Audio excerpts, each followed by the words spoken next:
It's draft season, baby, and today I'll be showing you what I picked for my team in Pokemon for Glory, a league run by Kyle A. Before we get into it, make sure to check out the links in the description to see who else will be participating in this season, as well as the fan doc where you can see the whole tier list and rule set. P4G operates under a tier-based system rather than a points budget. Each coach was allowed to draft 1 tier 1, 2 tier 2s, 3 tier 3s, 3 tier 4s, and 2 tier 5s, with the tier 5s being able to terrestrialize. I want to preface this by saying I'll be talking about my picks in tier order, and not necessarily the order in which that I chose them. For example, I'll be talking about Politoed first, but it ended up being the last pick on my team.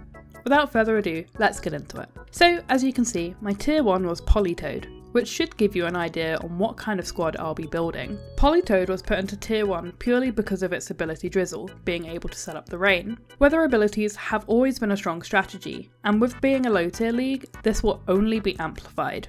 This little frog has an incredible supportive move pool, with Encore, Haze and Perish Trap for anti-setup, as well as being able to hit hard in the rain with Hydro Pump. Ironically, Politoed is also anti-rain if I wanted to run it using Water Absorb, and who knows, maybe we'll bring Belly Drum this season. Next up is Lucario.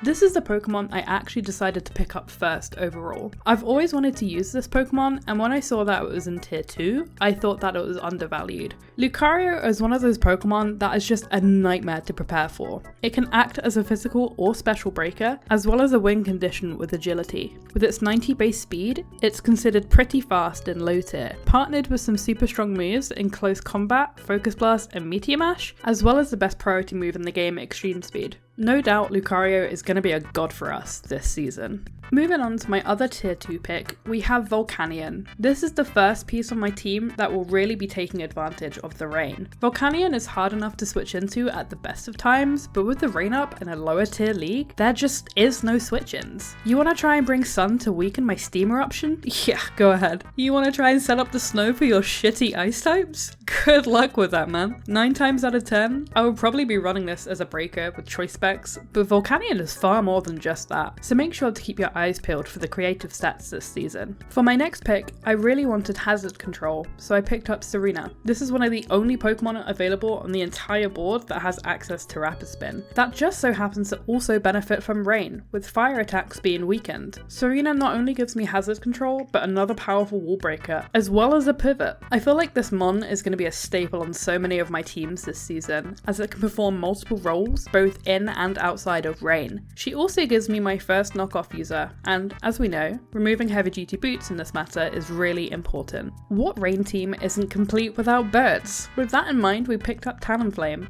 Another fire type on my rain team, I know. However, Talonflame provides my team with some much needed support in Will-O-Wisp and Defog, a great speed tier, and 100% accurate Gale Wings, Hurricanes in the rain. Also, if any physical attackers get caught lacking, then they'll catch this flame body too. I sniped a lot of coaches with my next pick in Comfey. Yet again, another priority user, and more importantly, a fairy type. Comfey adds a lot of utility to my team, being able to cripple switch-ins like Slowking on Milotic by using Trick or Taunt, Leech Seed to weaken any steel or poison types, and even Tailwind to help our breakers go fast. We also gain a really good defensive setup sweeper with Calm Mind to take advantage of the high priority bracket moves on things like Draining Kiss and Giga Drain to sweep even the fastest of teams. Then I decided it was time for a fast electric type, and in my opinion, this is one of the best in the game. A lot of people like to shit on this pick, but I think Jolteon is phenomenal. Especially with rain support, this budget electric is going to go crazy. Whilst usually walled by any ground type, it will be able to utilize Weather Ball to turn the matchup on its head. And thanks to gaining Alluring Voice in the Indigo Disc DLC, it can hit Dragon type super effectively as well. Jolteon also provides my team with dual screens, speed control in Thunderwave, and fast momentum. Now it's time for our Swift Swimmer, Hisuian Qwilfish. If you've been a long-time viewer of mine, that you should know Qwilfish is my bread and butter at this point. It ticks a lot of boxes on this team in particular, with it giving me a grounded poison type, a psychic immunity, as well as hazards and a weather abuser. For this reason, I think Qwilfish is going to be one of my biggest threats this season to prepare for. Will it be a setup rain sweeper, a bulky hazard stacker, maybe even a cussed up reversal set?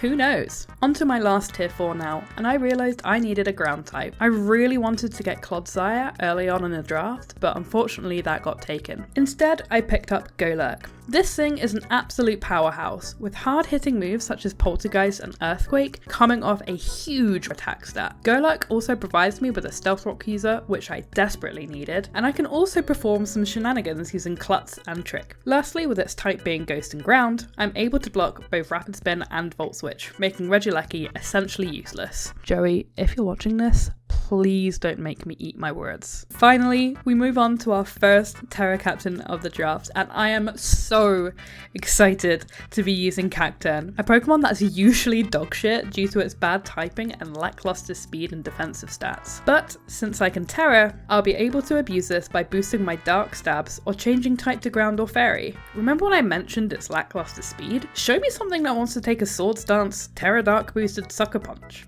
I'll wait. Terra Ground gives me another electric immunity, whilst also being immune to water type attacks thanks to the water absorb ability. And Terra Fairy allows me to make use of Cacturne's decent utility with the best defensive typing in the game.